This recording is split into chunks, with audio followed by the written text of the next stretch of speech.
Andi Ibrahim mengajak Syahruna, anak buah Annar Salahuddin sampai Toding, ikut bergabung memproduksi uang palsu di UIN Alauddin Makassar dengan iming-iming. Diketahui pada Oktober tahun 2022, produksi uang cetak dalam jumlah kecil dilakukan Syahruna di rumah Annar Salahuddin sampai Toding, Jalan Sunu 3, Makassar.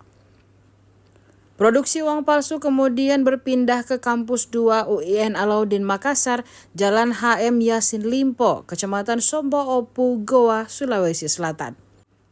Tepatnya pada September 2024 lalu, setelah Andi Ibrahim dan Syahruna mendatangkan mesin berkapasitas besar dari China seharga 600 juta rupiah dan masukkannya ke dalam Kampus 2 UIN Alauddin Makassar.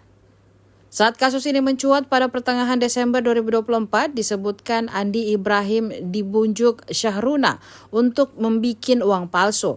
Nyatanya, Andi Ibrahim yang mengajak Syahruna bikin uang palsu dalam jumlah besar di Kampus 2 UIN Alauddin Makassar. Andi Ibrahim menjanjikan Syahruna mendapatkan 1 lembar dari 10 lembar yang diproduksi. Syahruna menambahkan setiap produksi uang palsu 100 juta rupiah dengan semua peralatan dan bahan miliknya dia mendapatkan 10 juta rupiah dari Andi Ibrahim.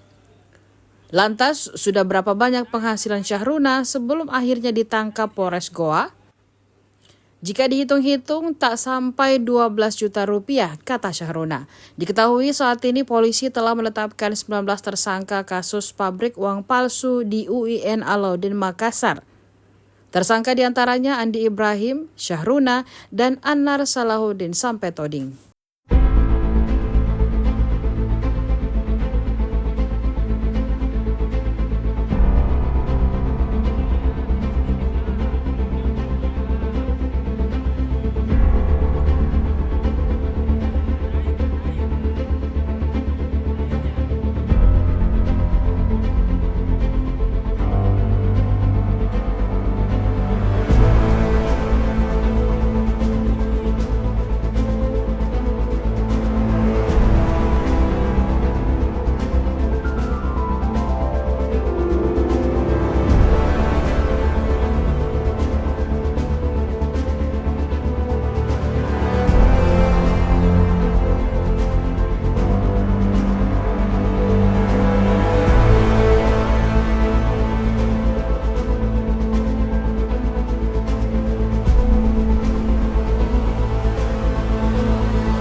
Download Tribun X sekarang, menghadirkan lokal menjadi Indonesia.